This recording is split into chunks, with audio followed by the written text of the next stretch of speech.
На моем канале отмечены небывалый всплеск матерной активности. А как тут не материться? Голубая птичка в золотой клетке Илона Маска. Вражина, полная жопа случилась. Только взялись за яйца, мясо пропало. Это краткий рецепт того, как увеличить экономику в 10 раз. Это канал №1 про деньги и бизнес.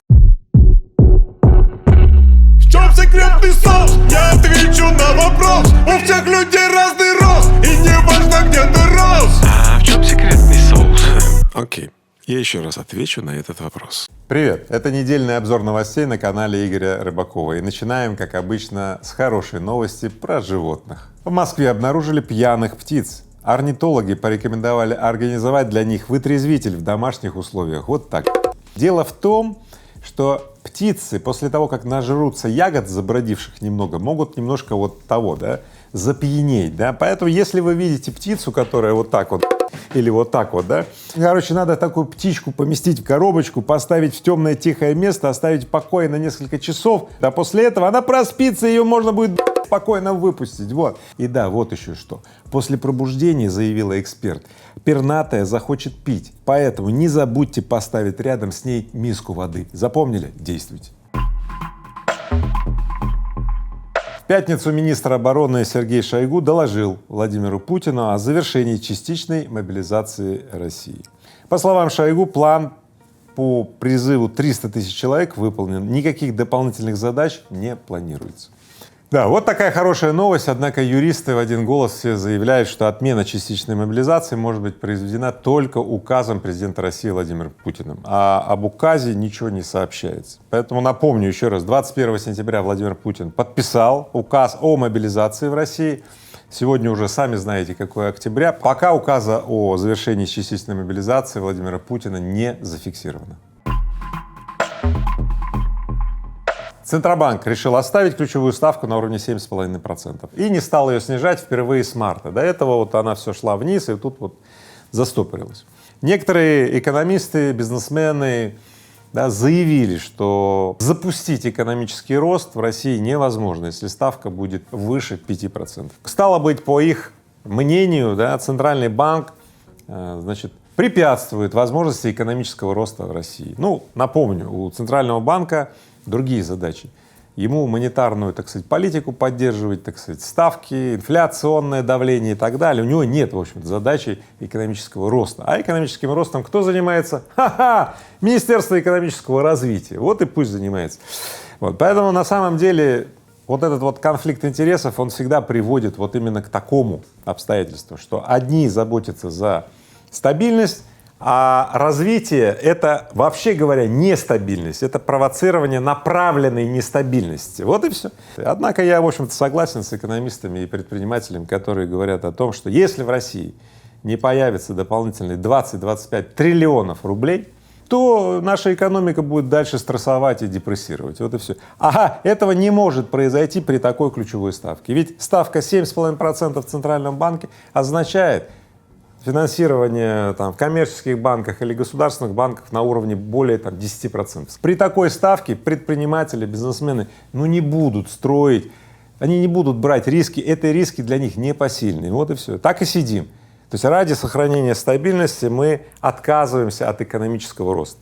Я все-таки надеюсь, что экономический блок правительства России примет необходимые меры. То есть расчет именно на то, что сейчас в течение года будет запущен механизм экономического роста. Еще раз говорю, если он не будет закончен, в конце 2023 года мы словим полный аут. То есть экономика покатится вниз, и причем ее будет уже даже остановить, вот это скатывание вниз, сложно. Пока это можно сделать малой кровью, а в конце 2023 года уже нет.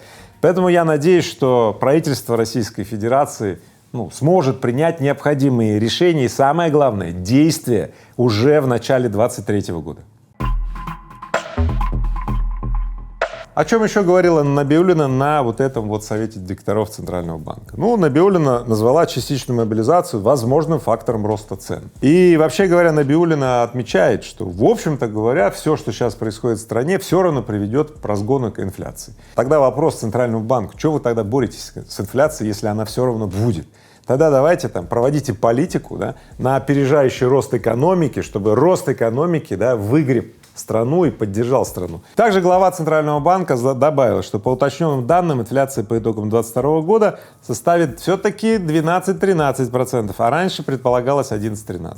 Вот видите, уже пошел, в общем-то, разгон. Инфляция, двузначная инфляция — это очень много. Я еще раз вам говорю, то есть наши сбережения, там какие-то накопления, они пожираются со страшной силой. Представьте, со скоростью 14-15% в год. Это что значит? А это значит, что за 6-7 лет ноль.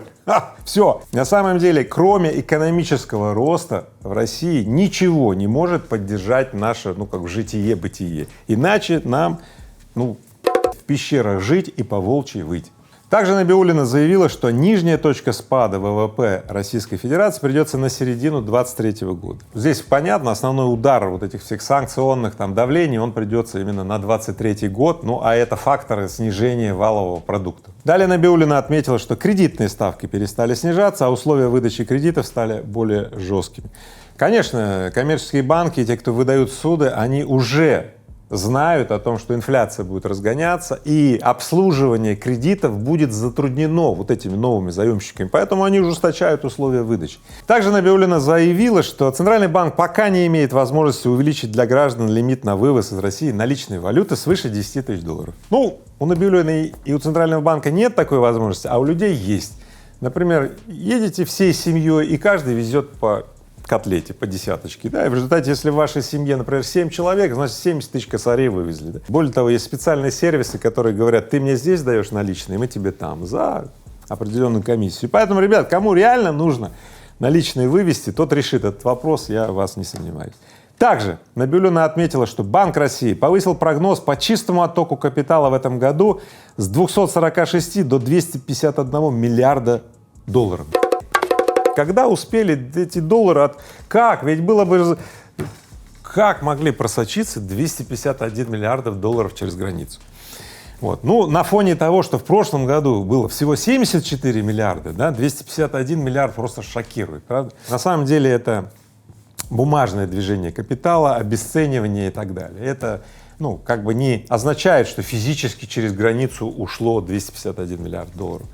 Тем не менее, такой отток капитала фиксируемый, да, это говорит о том, насколько похудела наша экономика. А меньше экономика, значит, меньше налогов, меньше социальных пособий, меньше дорог, меньше всего. Поэтому я еще раз говорю, кроме экономического роста у нас нет другой процедуры, которая нам поможет. Все остальные процедуры — это только взялись за яйца, мясо пропало. И поэтому предприниматели, бизнесмены, дорогие чиновники и так далее, ребят, все, кто может повлиять на экономический рост в своем предприятии или открыть новое предприятие, производить какие-то товары и услуги, давайте, бегом. Ничего, кроме экономического роста, не сможет поддержать нашу с вами вот такую вот жизнь.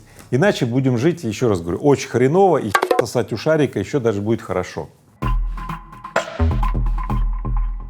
В четверг президент России Владимир Путин выступил в рамках международного дискуссионного клуба «Валдай». Речь более 3 часов, я вам сейчас подробно ее процитирую. Не волнуйтесь, это будет не все 3 часа. Мы разберем основные экономические заявления, ведь это канал номер 1 про деньги и бизнес. Поехали. Как заявил Владимир Путин, в России высокая устойчивость банковской системы. Невзирая на все санкции, катаклизмы и так далее, финансовая система живет, и рассчитаться, если у вас будет чем рассчитаться, вы все-таки сможете, и это здорово. Вторая важная экономическая новость, о которой сказал Путин. Спад ВВП в России по итогам года будет 2,8-2,9%. Но отметил, что строительство, агропромышленный комплекс и ряд других сфер растут. Много это или мало? 2,8. В начале года ожидалось падение на 8-10%, драматическое. То спад не более 3% не выглядит как драмой. Однако, может быть, это только начало, и в следующем году приложит как следует. Но, во всяком случае, в этом году экономика России выдержала давление, и это вот такой вот факт. Третье. Госдолг России принципиально ниже, чем в Европе или США. Я согласен с этим фактом, в принципе, он неплохой, но на самом деле лучше бы у нас был триллион долга, и этот триллион был вложен в инфраструктуру, в производство, в экономику, в экономический рост, и экономика была бы в 10 раз больше. Умение брать долги и не отдавать их — Вот, пожалуй, самое крутое умение, которым овладели Соединенные Штаты Америки и другие страны Европы. Более того, они могут допечатывать любое количество долларов, обесценивая все валютные резервы, которые набрали там Китай, Россия и кто там вместе взятые. Вот и всё. Реально, если когда ты производишь товары, и весь мир тебе доверяет, тебе люди хотят давать долг, у тебя долг государственный огромный, и ты за счет наращивания огромного вот этого государственного долга строишь дороги, мосты, инфраструктуру, больницы и так далее, и экономика вот так вот разбухает. В принципе, это краткий рецепт того, как увеличить экономику в 10 раз. Четвертое, о чем заявил Путин. Безработица в России упала до уровня 3,8%. Это меньше, чем до пандемии. Это действительно внушающий показатель, это правда, да. Но мы должны учитывать, что под 1 миллион человек выехали из России. Это же тоже влияет на вот этот коэффициент. Но тем не менее, 3,8 — это лучше, чем если бы было бы 20% безработных, и они бы ходили по улицам, там, грабежом занимались и так далее. Путин назвал принципиальным вопросом повышение зарплат в России. Я всегда говорю, 200 тысяч должна быть минимальная зарплата. Раньше я говорил 100 тысяч, но сейчас, после всех этих событий, 200, я поднял планку до 200. И вот Владимир Путин наконец начал об этом заявлять. И это здорово.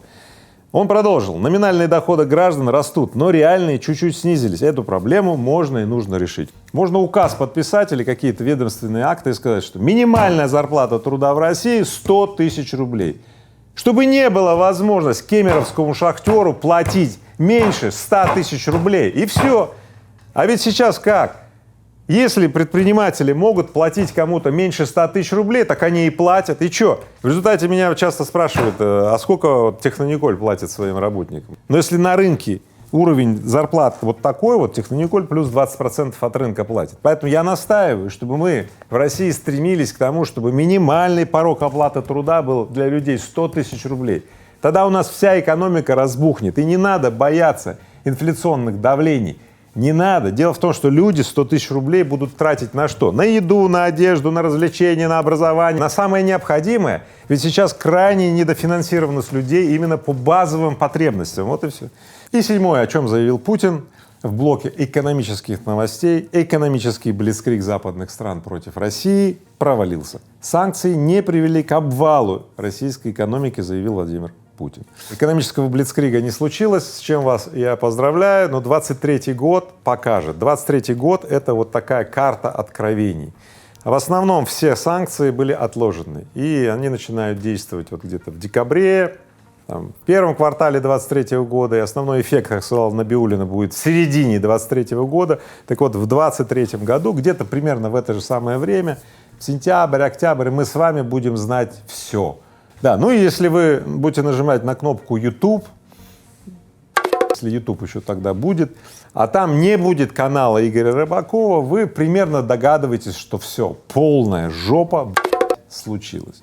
Поэтому, если действительно экономического блицкрига и в 23-м году не состоится, да, и мы будем жить и живы, то канал номер 1 про бизнес и деньги будет и дальше освещать все самые важные события, которые влияют на вашу жизнь. Поэтому подпишитесь сами, подпишите своих родных и близких, чтобы быть в безопасности. Это сейчас очень важно. Быть в безопасности — это значит дожить до тех времен, когда мы с вами увидим светлое будущее. Ведь мы готовились к этому всю жизнь, и нам надо обязательно его дождаться, ребята. Ситибанк предупредил о принудительной конвертации валюты на счетах в рубли после 12 декабря. Вот. Будьте особо внимательны. Дело в том, что это не касается валют там, долларов, евро, то есть основных. Это касательно валют. Гонконгские доллары, норвежские кроны, шведские кроны, датские кроны, новозеландские доллары, сингапурских долларов. Вот это. Ну, пресса стала об этом писать, люди всполошились. И, конечно же, Ситибанк тут же убрал это заявление, потому что слишком большой резонанс. Вот. Ну и самое главное здесь что произошло? Набиуллина в эти примерно дни заявляет, что она категорически против принудительной конвертации валюты, что у людей должен быть выбор. Да, ну давайте поговорим, почему вообще было бы выгодно принудительно конвертировать валюты в рубли. Ну, например, смотрите, если ожидается большой рост курсов иностранных валют и падение рубля, соответственно, то принудительная конвертация в рубли — это как бы хорошо, да? Ну, меньше рублей вам отдавать. Вот и все. Есть еще одно соображение, хочу, чтобы вы о нем знали. Вот знаете, когда выпиваешь таблетку слабительного, да? Так вот, хождение или свободное хождение валют иностранных государств в экономике какой-то страны — это как-то, знаете, такое слабительное. Оно ослабляет экономику. Поэтому на самом деле вот эти вот ползучие такие профилактики, направленные на дедоларизацию, ну, то есть, давайте так, избавление за ненужностью, за, ну, как, лишней там ненадобностью вот из-за валют там других стран, это такая, знаете, естественная реакция Центрального банка России на то, чтобы, ну, хоть как-то еще профилактировать и поддержать российскую экономику. И я очень рад заявлениям Набиуллиной, что она, ну, как бы говорит, что не будет резких движений, то есть ее заявление следует именно так воспринимать. Не то, что этого вообще не будет, а не будет резких движений, да, в этом направлении. И я вам так говорю, у вас будет время для того, чтобы самим принять решение о, так сказать, непринудительной дедоларизации или непринудительной конвертации. Если вы хотите держать доллары, ну, откройте счет в каком-то там западном банке или там в Сингапуре или где-то, это можно сделать. Вот. Но держать валюты недружественных стран в большом количестве на счетах в российских банках, ну вот это достаточно, ну, такое глупая затея, короче. В 2022 году траты россиян на антидепрессанты выросли на 70%. Сумма трат на эти лекарства достигла 5 миллиардов рублей. Чаще всего антидепрессанты покупали жители Москвы, Московской области, Санкт-Петербурга, Карелии и Ростовской области. Да. В общем, антидепрессанты в стране есть, там на 8 месяцев прогнозируется там запас антидепрессантов, а успокоительных на 6, поэтому все нормально. Я бы хотел сейчас о другом поговорить. Вот эти традиционные способы покупать успокоительные, антидепрессанты или, да, бухнуть там, покурить или там, не знаю, у кого-то даже наркотики, да. Ну, вы знаете, они оставляют человека в одиночестве, и вот это вот чувство одиночества, когда ты один напротив всего мира, а мир на тебя давит, а ты один, и тебе больно и страшно, да, только усиливается. Поэтому мой совет следующий. Не дожидаясь, когда вас прижмет, как альтернатива последующему лечению всякими успокоительными, антидепрессантами и прочими очень опасными средствами, да, стать частью сообщества людей, которые поддерживают друг друга.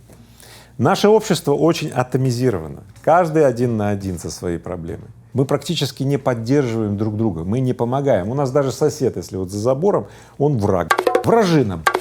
С этой стороны вражина номер один, с этой вражина номер два, ну и все. Мы даже с соседями, у нас сосед даже слово ругательное, сосед. Понимаете? Это не значит там друг, там, вот, мы с ним там смотрим, как вместе обустраивать наш поселок, город, там, лестничную клетку, там. Нет, сосед, мусор не вынес, там, занавески не… Вот и все. Поэтому смотрите, я не просто совет вам даю, нету другого действенного способа, кроме как избавиться от одиночества и стать частью жизнеспособного общества взаимного наставничества. Вот здесь, под этим видео, будет несколько ссылочек на подобные общества, которые я лично рекомендую. Вот. Про женщин, Equium, X10 движение. Я уверен, что это то, что вам сейчас крайне необходимо. Вот именно в этот вот стрессовый период, вот период от этих турбуленций, когда хочется сбежать, укрыться и так далее, ну куда ж ты скроешься-то, подводной-то лодки. Люди нужны людям, и я, Игорь Рыбаков, хочу поддержать тебя. Поэтому пройди по этим ссылкам, посмотри, что тебе на первый взгляд подходит, приходи на первую встречу сообщества, найди своих людей. Найти своих людей зачастую это самое главное, что происходит с человеком в жизни. Я желаю тебе удачи. Илон Маск все-таки выкупил социальную сеть Twitter и возглавил компанию. Ура! 9-месячный марафон, пиар-марафон завершается мощнейшим явлением. И первый твит, который написал Илон Маск, это «Птичка на свободе». Ребята, предприниматели, берите на вооружение. Первое, что он сделал, он поувольнял всех в этом твиттере, причем сделал элегантно. Знаете как?